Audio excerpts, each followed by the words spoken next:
Olá, meus irmãos, a paz do Mestre Jesus esteja com todos vocês, que o Senhor abençoe quem me ouve, que o Senhor possa falar conosco de uma forma, vamos dizer, um pouco diferente no dia de hoje, por meio da sua palavra.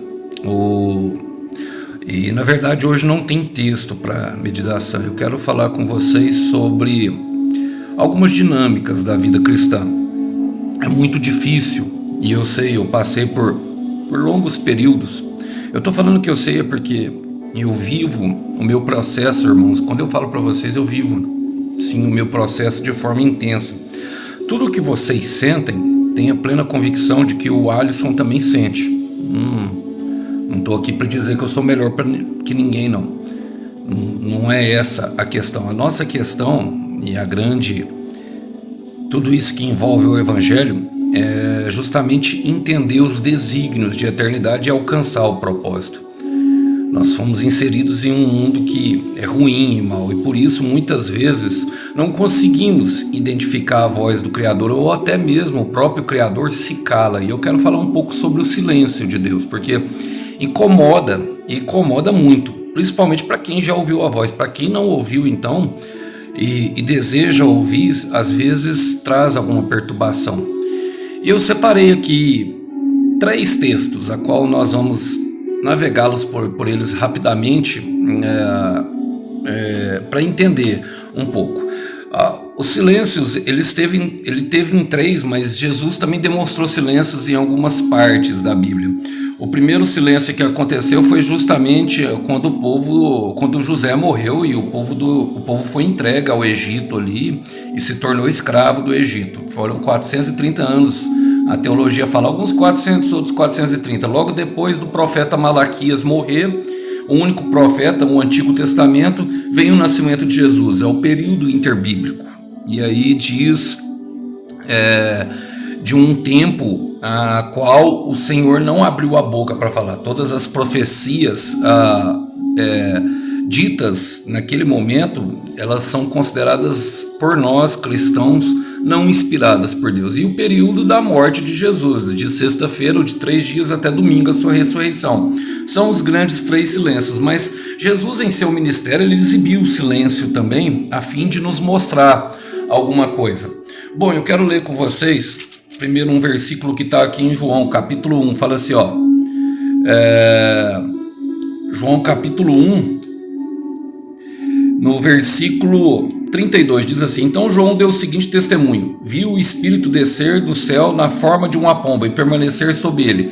Eu não sabia quem ele era, mas quando Deus me enviou para batizar com água, disse-me: aquele sobre o qual você vira o Espírito descer e permanecer, ele o batizará com o Espírito Santo. Isso aconteceu, portanto, do testemunho de que ele é o Filho de Deus. Mas antes um pouco ele fala assim, era aquele que eu me referia quando eu disse: um homem virá depois de mim muito mais poderoso que eu, pois existia antes de mim. João está falando que ele ouviu um testemunho de Deus acerca de Jesus Cristo, que era seu primo, e está declarando que ele veio antes. Mas João nasceu primeiro nessa terra, João se manifestou primeiro, Isabel ficou grávida primeiro e Maria depois. E logo depois, e eu quero chamar a atenção porque quando nasce Jesus, disse que quebrou o silêncio de Deus, mas a verdade é que Jesus ficou sendo preparado durante muito tempo para exercer o seu ministério. Então, quem conhecia basicamente que ele era o Filho de Deus era somente a sua própria família, era somente os seus pais. Eu gosto de um versículo que está em Lucas 1, 27, que fala que Maria guardava todas aquelas coisas no coração. Ou seja, ela ficava em silêncio. No silêncio há uma sabedoria, nós devemos aprender. Quando nós não podemos mais fazer nada pela pessoa, o que nós podemos fazer é orar e ficar em silêncio, esperando a ação de Deus. Deus age no silêncio. E Maria guardava, porque ela meditava sobre todas as palavras que estavam sendo ditas. Isso é uma atitude muito madura. Mas eu quero ler para vocês quando é quebrado o silêncio. Justamente no João capítulo 2, o primeiro milagre considerado de Jesus, que foi um casamento. E eu quero fazer algumas aplicações pertinentes a esse texto rapidamente. Começa falando: 3 dias depois, houve uma festa de casamento no povoado de Caná da Galileia. A mãe de Jesus estava ali e Jesus e seus discípulos foram convidados para a celebração. Irmãos, 3 dias depois, 3 dias sempre fala da morte do velho homem e a vida, o novo nascimento, ou seja, o batismo. É importante nós entendermos isso. Em João capítulo 3, está falando no versículo 8, Jesus, respondendo a Nicodemos, ele fala: o vento sopra onde quer, assim como você ouve o vento, mas não é capaz de dizer de onde ele vem e para onde ele vai. Também é incapaz de explicar como as pessoas nascem do Espírito. E é justamente isso, porque muitas coisas acontecem no silêncio. Muitas coisas acontecem no silêncio. A palavra fala sobre a construção do templo do rei Salomão, que não se ouviam as marteladas, que não se ouviam o trabalhar, porque as pessoas ouviam internamente. E todo o trabalho que Deus faz em nós, no nosso coração, é interno. É primeiro em nós, para depois ser através de nós. E Jesus se manifesta justamente em um casamento. A palavra de Deus começa com um casamento e Jesus se manifesta num casamento. Primeiro o casamento de Adão e Eva, e agora o casamento. Mas perceba que aquelas pessoas não convidaram a mãe de Jesus e nem Jesus e os discípulos para o casamento. Convidaram, fala assim, foram convidados para a celebração, ou seja, para a festa. Bom, normalmente quem é convidado para a festa, aqui no Brasil é convidado para o casamento, mas nem todos que vão é convidado. Mas o que eu quero dizer com isso é que eles não colocaram Jesus no início. Não convidaram Jesus como o autor principal. E a chance disso dar ruim é muito grande. E ele estava em silêncio, ele não se manifestou ali como filho de Deus. Ele foi para a festa e nós percebemos isso ao longo daquilo que eu vou falar. Porque fala, logo no versículo aqui, 3 fala: durante a festa o vinho acabou e a mãe de Jesus disse: eles não têm mais vinho. Irmãos, é impressionante isso, porque no silêncio de Deus, Deus vai levantar intercessores por você. A mãe de Jesus como a mãe de Jesus viu o problema. Como saber se eu sou um intercessor? Você está vendo o problema, você está vendo acontecer. A falta de vinho naquele casamento era um sinal de vergonha. O anfitrião era medido justamente pela quantidade de vinho, e deveria ser no mínimo 7 dias. Aqui não fala quanto tempo eles estavam ali, mas se acabou o vinho durante a festa, porque a festa ainda não estava no prazo de acabar. Não colocaram Jesus no começo, mas queriam colocar Jesus agora. E quem pede é a mãe, é o intercessor, é quem está vendo o problema. Eu quero declarar sobre a sua vida: Jesus, Deus, vai levantar intercessores para a sua vida. Quando você não está vendo o problema acontecer, o intercessor já está vendo. O intercessor já está falando com Deus. O intercessor está te ajudando. Sabe, para com essa mania de achar que você vai resolver tudo sozinho. Nós precisamos de intercessão. E por aproveitar a oportunidade, orem pelo irmão Alisson. Ele precisa também. Aí Jesus responde: mulher, isso não me diz respeito. Quando Jesus chama a mãe dele de mulher, não é que Jesus nunca pecou, irmão. Nunca pecou. Não é falta de respeito com Maria. É porque ele está colocando agora... Maria sabia exatamente quem era. Ela era a única que sabia. Quando ele chama ela de mulher, ele está se colocando no lugar de Deus. Ele está falando: não é a minha hora. Tem um tempo de Jesus se manifestar. Tem um tempo de Deus para a sua vida. Há um tempo pré-determinado. Eclesiastes capítulo 3. Há um tempo determinado sobre todas as coisas. Eclesiastes 3:4 fala que há um tempo de pranto, mas há um tempo de alegria. Há um tempo de chorar, mas há um tempo de dançar também. Então, olha, ele fala: isso não me diz respeito. Por quê? Porque eles ainda não clamaram. Mas aí, olha só, respondeu Jesus: minha hora ainda não chegou. A hora de quê? A hora dele executar o milagre, a hora dele mostrar que ele é Deus, a hora dele se manifestar na vida daquelas pessoas, na minha vida e na sua vida. Talvez ainda você esteja passando por dificuldades, e há um processo a ser respeitado. Eu sempre falo dos processos, irmãos, e quem prega milagres sem processo, eu duvido muito, sabe? A gente tem que tomar cuidado. Por quê? Olha, fala assim, continua no versículo 5. Sua mãe, porém, disse aos empregados: façam tudo que ele mandar. A mesma pessoa que estava intercedendo, agora estava pregando para eles a palavra. A mesma pessoa que estava intercedendo, estava pregando para eles e falando para eles o que estava fazendo. E como é que eu identifico um pregador, Alisson? façam tudo o que ele fizer. O pregador sempre vai indicar Jesus, ele sempre vai aplicar exegese. E o que é exegese, Alisson? Colocar Jesus no meio da pregação.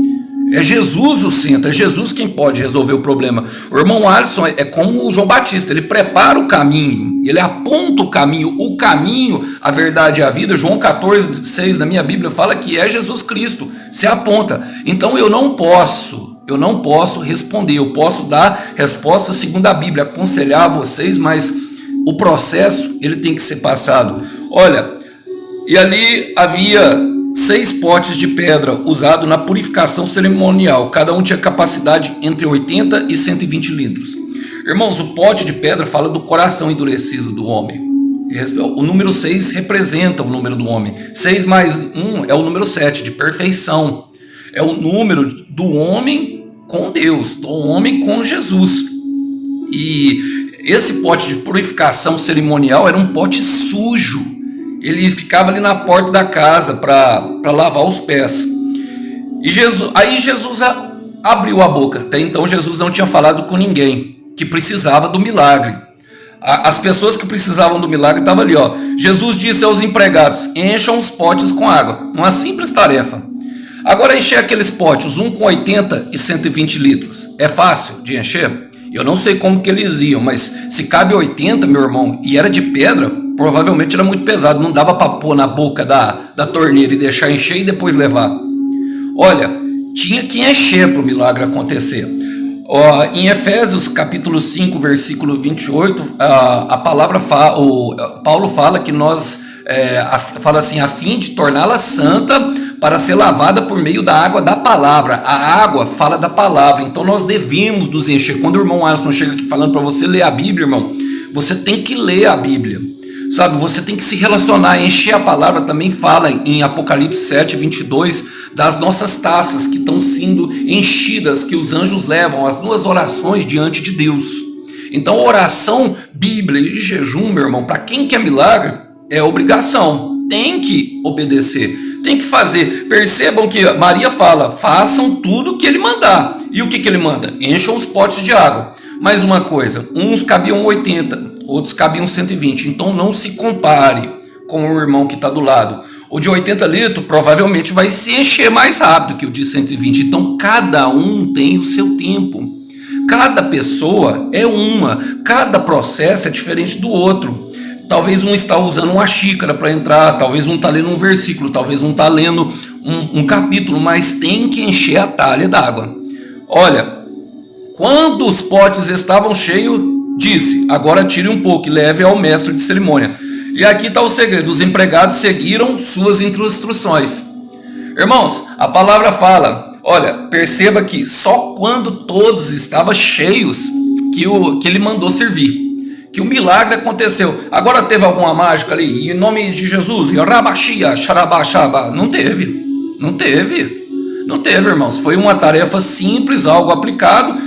Algo aconteceu lá dentro das talhas, ninguém viu acontecendo, eles só seguiram com fé e fizeram o que Jesus mandou. E quando o mestre Sala experimentou, eles não tiveram dúvida. E perceba que houve uma renúncia. Eles saíram, eles deixaram de participar da festa para participar do trabalho de encher as talhas. Eu quero falar, meu irmão, não há milagre sem sacrifício. Deixaram de participar da festa. Agora tem muita gente querendo que Jesus faz milagre com ele lá dentro da festa, sem ele pegar uma xicrinha para colocar dentro da talha. Não dá. Jesus não vai nem abrir a boca. Jesus vai ficar em silêncio. Deus vai ficar em silêncio, meus irmãos, nesse momento. Olha, perceba que essa é uma direção que vem mesmo de Deus, sabe, na questão de encher as talhas.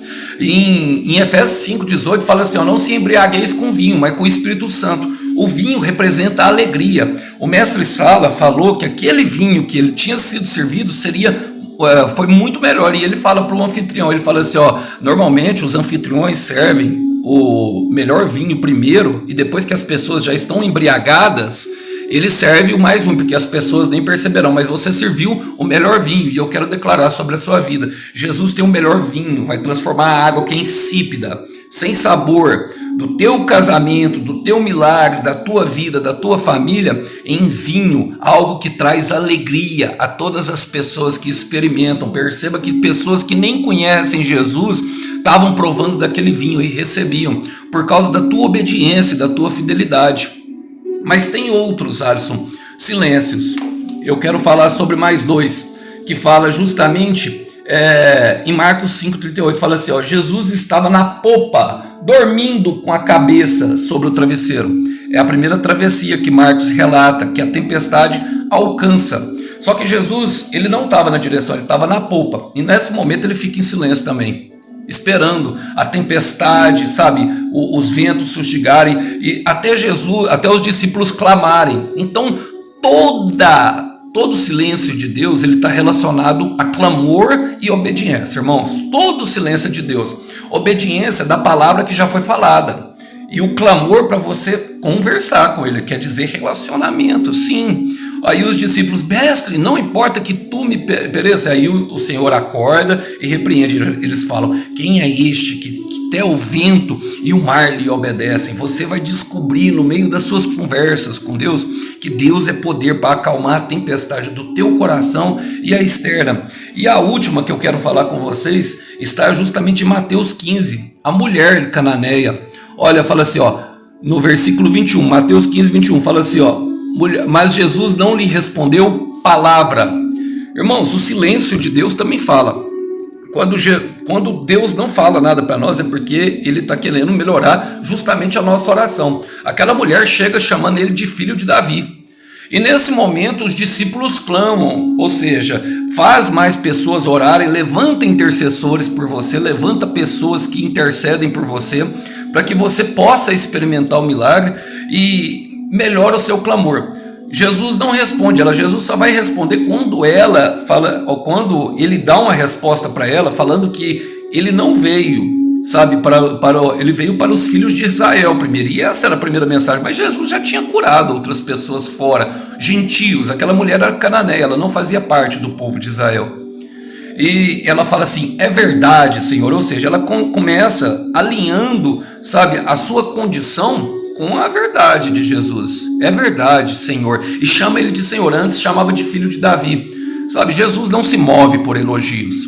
Um homem e uma mulher de Deus, ele não se move por elogios. Ele se move pela palavra. Ele se move por aquilo que sabe. Não adianta bajular Jesus. Não adianta bajular Deus. Não adianta orar de forma errada. Senhor, desce anjos, desce fogo. Senhor, faz justiça, porque aquele irmão, talvez a gente não sabe.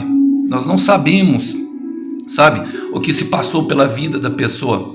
Então, eu estou pregando aqui para pessoas que têm, sabe, não têm ouvido as respostas da sua oração. Jesus não lhe respondeu palavra, mas lhe respondeu com silêncio, para que você melhore o clamor. Então, melhore o clamor. Eu quero te dizer, irmão, eu quero te dizer que isso tudo faz parte de um aperfeiçoamento, de um processo, a qual o Senhor quer que você tenha um cuidado consigo mesmo. Eu quero ler um versículo com vocês que tem em 1 Timóteo, capítulo 4, versículo 16. Fala assim, ó, fica atento ao seu modo de viver e a seus ensinamentos. Está falando dele na pregação da palavra. Em algumas versões fala, cuide de si mesmo. Ou seja, nós temos que cuidar de nós mesmos. Como que nós fazemos isso? Enchendo a talha.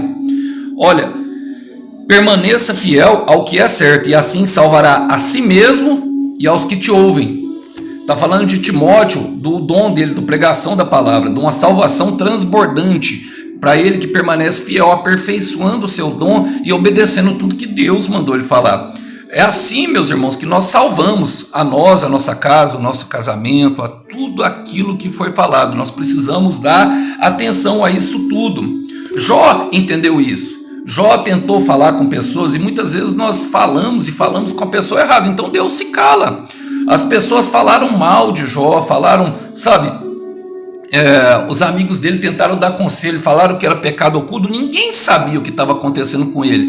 Ele estava sendo provado pelo próprio Deus, porque Deus tinha confiança nele. Eu quero terminar com esse versículo que para mim fala muito ao meu coração. Está em Jó, capítulo 19, versículo 27. No versículo 25, Jó nunca abriu mão da confiança dele. Ele continuou pedindo, mas no versículo 25 ele fala assim, ó, quanto a mim, eu sei que o meu Redentor vive, e que um dia por mim ele se levantará sobre a terra. Jó permaneceu mesmo durante a provação, e que provação, que momento de sofrimento, fiel, sabendo que Deus se levantaria.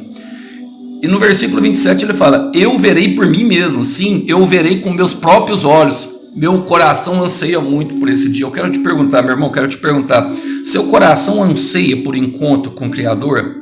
Mesmo que ele esteja em silêncio, mesmo que ele esteja falando espera para você, você ainda consegue confiar nele? Mesmo que a palavra seja a mesma, mesmo depois do silêncio, você continuará fiel? Essa é a grande questão que envolve o nosso coração do silêncio de Deus. Ele fica, sempre quando ele não responde palavra, tem uma motivação. Cabe a nós descobrirmos por meio da oração e da palavra, por meio de um relacionamento íntimo com o nosso Criador, para que um milagre possa vir a acontecer, sabe? Para que o vinho final possa vir sobre a nossa vida. Em João 15 fala que a alegria do Senhor, se nós mantermos fiel até o fim, ela transbordará, ou seja, a transformação, a salvação, mesmo que não tenha acontecido, se você continuar fazendo, renunciando à festa, sabe? E se colocando no lugar de trabalho para viver o que os outros que estão dentro da festa não viveu, ou seja, uma experiência como esta, meu irmão, é inevitável. E é inevitável que ele comece a falar com você, sabe? Atenda, ouça quem está intercedendo por você. Maria intercedeu, mas também falou com eles o que eles deveriam fazer, apontando sempre para Jesus. Coloca Jesus na direção do teu barco e clame com sinceridade. Nessa forma, o Senhor pode ser que ele venha. Lembrando que nós não podemos mandar nele. Eu quero terminar aqui até de uma forma muito engraçada. A palavra fala que ninguém explica a Deus. E tem até um louvor: ninguém explica a Deus, né? Se Deus fizer, ele é Deus. Se não fizer, ele é Deus. Mas ninguém sabe. Às vezes explica. O irmão também que quer colocar como Deus vai fazer. O silêncio, ele tem um propósito, sabe? O silêncio, ele sempre traz para nós uma ideia de que nós precisamos clamar mais e corrigir a nossa oração. Também nos envolver a um relacionamento mais íntimo com o Mestre. Então, portanto, não queira falar para Deus como faça. Somente siga o seu coração, siga o teu propósito, sabe? E mergulhe dentro desse rio chamado Jesus. Lá que se encontra o teu milagre. Que Deus abençoe e até uma próxima mensagem. Tchau, tchau.